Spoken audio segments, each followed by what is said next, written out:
High বন্ধুরা, সবাই কেমন আছো? আজকে আরেকটি রেসিপি নিয়ে চলে এলাম তোমাদের কাছে। আর রেসিপিটি হলো চিংড়ি মাছ দিয়ে বাঁধাকপি। প্রথমে চিংড়ি মাছগুলো ভালো করে ধুয়ে নিয়েছি, তারপরে বেছে কিন্তু নুন হলুদ মাখিয়ে ভেজে নিয়েছি। আলুগুলোও কিন্তু আমার আগে থেকে ভেজে নেওয়া হয়ে গেছে।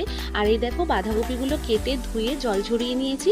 আর বাঁধাকপিটা আমি প্রেশার কুকারে সেদ্ধ করে নেব, যাতে আমার তাড়াতাড়ি হয়ে যায়। এই দেখো বাঁধাকপি কিন্তু সেদ্ধ হয়ে গেছে, আর তোমরা দেখতেই পাচ্ছ কত সুন্দর সেদ্ধ হয়েছে।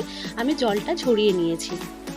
এই দেখো বন্ধুরা, আমি কড়াই বসিয়ে দিয়েছি। কড়াই গরম হয়ে যাওয়ার পরে তেল দিয়ে দিলাম পরিমাণ মতো একটু জিরে ফোড়ন দিলাম। এবার দুটো তেজপাতা দিলাম, দিয়ে একটু নাড়াচাড়া করার পরে আমি টমেটো কেটে রাখা ছিল, টমেটোগুলো দিয়ে দিলাম। বন্ধুরা, আমরা কিন্তু টমেটোর দানা খাই না। টমেটো কাটার পরে ভালো করে ধুয়ে নিই, যতক্ষণ না পর্যন্ত দানাগুলো সব বেরিয়ে যায়। আমাদের মতো কারা কারা টমেটোর দানা খাও না, অবশ্যই করে কিন্তু কমেন্ট করে জানিও। আমি এখন যে কথাটা বলবো, আশা করি এই কথাটা তোমরা সবাই জানো, তবুও আমি বলছি, যারা জানো না দু একজন, তারা কিন্তু জেনে যাবে। বাঁধাকপি যদি রান্না করার আগে ভালো করে সেদ্ধ করে জলটা ঝরিয়ে নেওয়া যায়, তাহলে যাদের গ্যাসের সমস্যা আছে তাদের কিন্তু গ্যাস হয় না। এই দেখো বন্ধুরা, পরিমাণ মতো নুন আর হলুদ দিয়ে ভালো করে এবার মশলাটা আমি কষিয়ে নেব। কারণ আগে থেকে আমার বাঁধাকপিটা ভালো করে সেদ্ধ করা আছে, রান্না করতে কিন্তু বেশি সময় লাগবে না। যদি মশলাটা ভালো করে আমি কষিয়ে না নিই, তাহলে কাঁচা কাঁচা গন্ধ বেরোবে।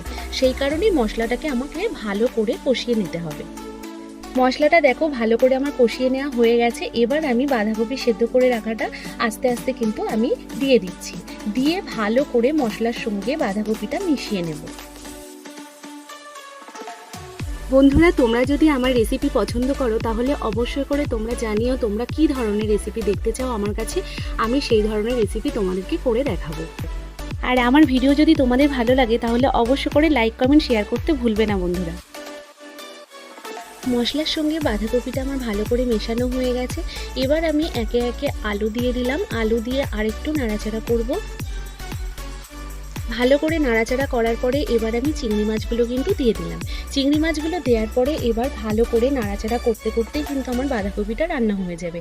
কারণ তোমাদেরকে আগেই বলেছি বাঁধাকপিটা আমার সেদ্ধ করা রয়েছে। তোমরা দেখলে আলুগুলো ভালো করে লাল লাল করে ভাজা করা ছিল।